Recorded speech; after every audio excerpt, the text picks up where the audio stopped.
आज की वीडियो में आपको बेसिक अंडरस्टैंडिंग देने वाला हूँ कि कौन कौन सी चीज़ें होती हैं जो हमें देखनी चाहिए जब भी हम कंपनी को एनालाइज करते हैं फॉर इन्वेस्टमेंट पर्पस। कौन कौन से कंपोनेंट्स होते हैं, like what is balance sheet, profit and loss account क्या होता है, कैश फ्लो स्टेटमेंट क्या होता है, इन सब के बारे में हम आज ब्रीफ में बात करने वाले हैं और मैं आपको बेसिक अंडरस्टैंडिंग दूंगा इन सभी चीज़ों के बारे में जो कि हम देखते हैं before investing in particular stock और अ कंपनी। आज की वीडियो जो होगी वो बेसिक, एकदम बेसिक होने वाली है। सो जिनको कुछ भी नहीं पता होता है और वो भी शेयर मार्केट में पैसा जो है वो इन्वेस्ट करना चाहते हैं लॉन्ग पीरियड के लिए, तो उनके लिए ये वीडियो है। अगर आपको थोड़ी बहुत बेसिक अंडरस्टैंडिंग है कि एसेट्स क्या होते हैं, लाइबिलिटी क्या होता है, balance sheet, profit and loss, then this video is not for you. ये वीडियो एक एब्सोल्यूट बिगिनर के लिए है। So now let's understand these things. देखो, ट्रेडिंग और इन्वेस्टिंग दोनों दो तरह की चीजें होती हैं। ट्रेडिंग जो होता है वो शॉर्ट टर्म पर्सपेक्टिव से किया जाता है और उसमें शॉर्ट टर्म में हम अपना प्रॉफिट और लॉस जो होता है बुक करते हैं,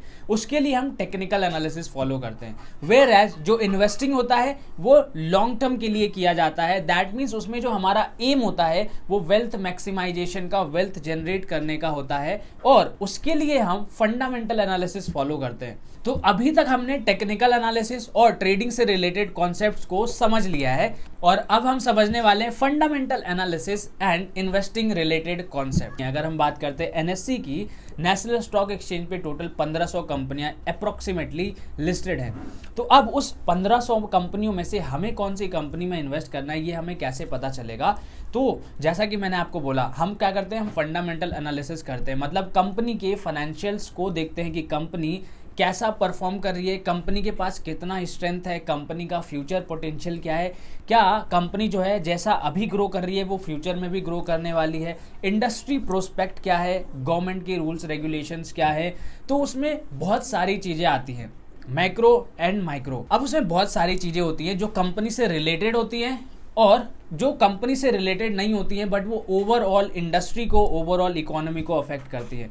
तो जो ओवरऑल इकोनॉमी और इंडस्ट्री को अफेक्ट करता है हम उसको बोलते हैं मैक्रो फैक्टर्स। तो हमारा जो बेस होता है फंडामेंटल एनालिसिस का वो होता है कंपनी से रिलेटेड चीज़ों को अंडरस्टैंड करना कि कंपनी कैसा परफॉर्म कर रही है, कंपनी के पास में कितना पोटेंशियल है, उसके पास में एसेट कितने वर्थ का है और उसके एक्सपेंशन प्लान्स क्या है, उसका फ्यूचर प्लान क्या है, कंपनी कितना अर्न कर रही है, कंपनी के फ्यूचर प्लान्स क्या हैं। ये सारी चीज़ें जो हैं वो हमें देखने को मिलता है और based on future expected potential growth, उसके बेसिस पर कंपनी की जो वैल्यू होती है वो डिसाइड होती है, जिसके बेसिस पर वो स्टॉक मार्केट में ट्रेड हो रहा होता है। अब ये जो वैल्यू मैंने बोली है इसको हम इंट्रिंसिक वैल्यू बोलते हैं और ये वैल्यू डिफरेंट तरीके से डिफरेंट एनालिस्ट जो होते हैं वो कैलकुलेट करते हैं। तो ये सब्जेक्टिव केस होता है बट उसके लिए आपको फाइनेंशियल एनालिसिस करना आना चाहिए। बट हमको इतना डीप में नहीं जाना है, हम बहुत ही आसान भाषा में इन चीज़ों को कवर करने की कोशिश करेंगे, समझने की कोशिश करेंगे। तो अब हम बात करते हैं फंडामेंटल एनालिसिस के बारे में। तो जब भी हम फंडामेंटल एनालिसिस करते हैं तो उसमें जो कंपोनेंट्स होते हैं वो कंपनी के फाइनेंशियल्स रिलेटेड होते हैं। दो तरह की एनालिसिस हम करते हैं बेसिकली, एक होता है क्वालिटेटिव एनालिसिस, दूसरा क्वांटिटेटिव एनालिसिस। क्वांटिटेटिव एनालिसिस में हम कवर करते हैं कंपनी के फाइनेंशियल्स जो कि होते हैं balance sheet, profit and loss and cash flow statement. आगे मैं आपको और डिटेल में बताऊंगा इसको।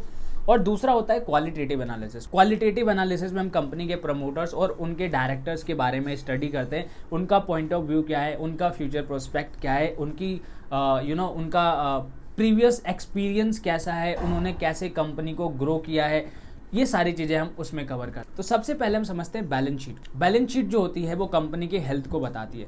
बैलेंस शीट में दो कंपोनेंट्स होते हैं, एक लाइबिलिटी होता है, दूसरा एसेट साइड होता है। देखो, जो एसेट्स होते हैं ना वो रिसोर्सेज होते हैं जिसको कंपनी ओन करती है और ये एसेट्स कंपनी को इनकम जनरेट करने में हेल्प करते हैं। वेयर एज जो लाइबिलिटी होती है वो कंपनी के ऊपर में ऑब्लिगेशन होता है, कंपनी के ऊपर कर्जा होता है। दैट मीन्स वो लाइबिलिटी जो है वो किसी और का पैसा है और जो वो पैसा है वो कंपनी को उसको वो पे करना पड़ेगा। वेयर एज जो लाइबिलिटी है वो सिंपल वर्ड्स में मैं आपको बताऊं तो वो कर्जा है जो कंपनी को चुकाना है किसी और को पैसे दे करके। जैसे कि अगर हम बात करते हैं क्रेडिटर्स की, क्रेडिटर्स गुड्स के भी हो सकते हैं, किसी और के भी हो सकते हैं। अब लाइबिलिटी के भी दो कंपोनेंट होते हैं, एक लाइबिलिटी होती है आउटसाइडर्स लाइबिलिटी, वेयर एज दूसरा होता है शेयर होल्डर्स फंड और reserves and surplus. That means जो कंपनी के ओनर होते हैं, अगर हम लिस्टेड कंपनी की बात करते हैं तो जो कंपनी के शेयर होल्डर्स होते हैं तो उनका जो पैसा होता है वो शेयर होल्डर्स फंड में रिफ्लेक्ट होता है, वेयर एज जो कंपनी ने प्रॉफिट्स अर्न करे हैं थ्रू आउट द पीरियड वो आपको रिजर्व्स में देखने को मिलेगा। On the other hand outside liability का मतलब होता है कि कंपनी ने जो भी बाहर से लोन लिया है या फिर मान लो क्रेडिट्स पे गुड खरीदा है तो उसको पैसे पे करने पड़ेंगे, तो वो सारे आउटसाइडर्स लाइबिलिटी में आ जाते हैं, that means other than the owner. अब इस बैलेंस शीट कंपोनेंट को आने वाली वीडियोस में हम और डिटेल में समझने वाले हैं, बट मैं आपको आज ब्रीफ ओवरव्यू देता हूं कि बैलेंस शीट एनालिसिस हम इसीलिए करते हैं क्योंकि हमें कंपनी का स्ट्रेंथ पता चलता है कि कंपनी कितनी सॉलिड है, कंपनी क्या एक्सपेंड कर रही है, फ्यूचर एक्सपेंशन प्लान्स हैं कंपनी के। तो इससे क्या पता चलता है कि जिससे कैपेसिटी इंक्रीज होगी तो फिर उसके बाद कंपनी और ज़्यादा प्रोडक्ट जो है वो बना पाएगी एंड उसको बेच पाएगी, जिससे कंपनी की इनकम बढ़ पाएगी। तो बैलेंस शीट जब हम एनालाइज करते हैं तो हम उसमें स्ट्रेंथ चेक करने की कोशिश करते हैं।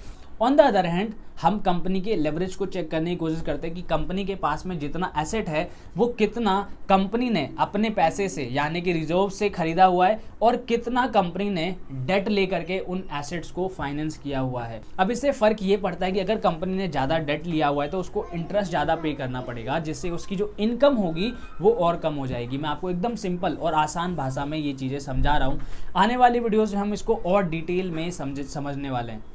दूसरा एग्जाम्पल ये हो सकता है कि कैसे कंपनी अपने एसेट्स को एफिशिएंटली यूटिलाइज कर पा रही है। दैट मीन्स कि कंपनी के जो एसेट्स हैं वो मेनली इसी पर्पस के लिए लगाया जा रहा है जो कंपनी उस चीज़ को काम कर रही है, जो प्रोडक्ट बना रही है, ना कि अपने ग्रुप कंपनीज में उन एसेट्स को डिप्लॉय कर रही है या फिर उनको डाइवर्ट कर रही है या फिर कुछ एसेट्स ऐसे आइडियल पड़े हुए जिनका यूज नहीं हो रहा है। ये डिपेंड करता है कंपनी कितना एफिशिएंटली अपने एसेट्स को यूज कर रही है। तो इस तरह से हम बैलेंस शीट को एनालाइज करते हैं और कंपनी के स्ट्रेंथ को देखने की कोशिश कर पाते हैं। दूसरा होता है इनकम स्टेटमेंट, जिसको हम बोलते हैं प्रॉफिट एंड लॉस स्टेटमेंट। अब प्रॉफिट एंड लॉस स्टेटमेंट क्या बताता है? प्रॉफिट एंड लॉस स्टेटमेंट बताता है कंपनी के परफॉर्मेंस को। दैट मीन्स कि कंपनी कितना अच्छा परफॉर्म कर रही है over a period of time. Profit and loss से हमें ये समझ में आता है कि कंपनी कैसा परफॉर्म कर रही है, कंपनी कौन से प्रोडक्ट को बेच रही है, क्या उसमें हम प्राइस इंक्रीज कर सकते हैं या फिर हम प्रोडक्ट की वैरायटीज ला सकते हैं। अब देखो, जो प्रॉफिट एंड लॉस होता है उसके दो कंपोनेंट होते हैं मेजरली। पहला होता है रेवेन्यू और दूसरा होता है एक्सपेंस। जब आप रेवेन्यू को एक्सपेंस से माइनस कर दोगे तो हमारा आ जाता है प्रॉफिट, जिसको हम बोलते हैं बॉटम लाइन, और जो हमारा रेवेन्यू होता है वो होता है टॉप लाइन। तो जब हम प्रॉफिट एंड लॉस एनालिसिस करते हैं ना, तो उसमें हम ये देखने की कोशिश करते हैं कि कंपनी कौन कौन से प्रोडक्ट में डील कर रही है, क्या उसमें हम क्रॉस सेलिंग कर सकते हैं क्या, और प्रोडक्ट की वैरायटीज इंक्रीज हो सकती है। मतलब हम पॉसिबिलिटीज देखते हैं कैसे रेवेन्यू जो है वो इंक्रीज किया जा सकता है, रेवेन्यू कौन कौन से प्रोडक्ट से आ रहा है, कौन कौन से सेगमेंट से आ रहा है, ये सारी चीज़ें हम देखते हैं। उसके साथ साथ हम ये भी देखते हैं क्या कंपनी के पास में प्राइसिंग पावर है, जिससे कि इनकेस अगर मान लो कि जैसे इन्फ्लेशनरी सिचुएशन आता है तो उस केस में क्या होगा कि अगर कंपनी अपनी प्राइस को बढ़ाती है तो उसका सेल्स जो होगा वो कम हो जाएगा। अगर कंपनी सेम प्राइस पर रखती है तो वहां पर कंपनी का प्रॉफिट कम हो जाएगा, बिकॉज उसका जो रॉ मटेरियल, उसका जो कॉस्ट होगा वो बढ़ जाएगा बिकॉज ऑफ इन्फ्लेशन। तो ये सारी चीजें हम देखने और समझने की कोशिश करते हैं। उसके साथ साथ हम देखते हैं उसके कॉस्ट को। अब कॉस्ट कंपोनेंट में हमें ये समझना पड़ता है कि कौन सा कॉस्ट कंपोनेंट है और वो किस किस चीजों पर डिपेंड करता है।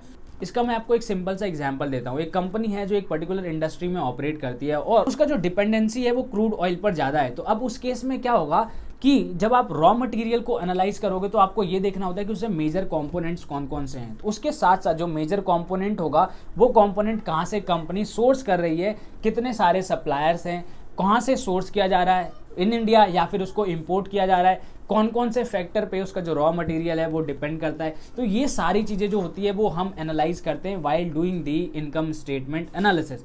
अब इसके साथ साथ हम ये देखते हैं कि कंपनी जो है वो कितने % मार्जिन्स जो है वो अपने प्रोडक्ट पर कमा पाती है। अगर कंपनी का प्राइसिंग पावर अच्छा होगा तो कंपनी जो है वो अच्छा मार्जिन कमा पाएगी, वह अगर प्राइसिंग पावर खराब है तो कंपनी का जो प्रॉफिट होगा उस पर कंपनी की जो मार्जिन्स होंगे वो मार्जिन्स कम होंगे और कंपनी कम प्रॉफिट कमा पाएगी। तो इसी तरह से हम डिटेल एनालिसिस करते हैं इनकम स्टेटमेंट का। And the third statement is the cash flow statement. अब कैश फ्लो स्टेटमेंट जो होता है ना वो एकदम सिंपल सा होता है, just like the bank statement. अब क्या होता है कि प्रॉफिट एंड लॉस में ना आपको एक नॉर्मल सा प्रॉफिट दिखाया जाता है कि इतना कंपनी ने रेवेन्यू किया है, इतना उन्होंने कॉस्ट इनकर किया है और उसके बाद जो बचा वो प्रॉफिट होता है। बट वो एक्चुअल प्रॉफिट नहीं होता है, वो कैश प्रॉफिट नहीं होता है। वेयर एज जो इनकम स्टेटमेंट होता है वो कंपनीज एक्ट या फिर इंड एस के हिसाब से बनता है, अकाउंटिंग स्टैंडर्ड के हिसाब से बनता है बेसिकली।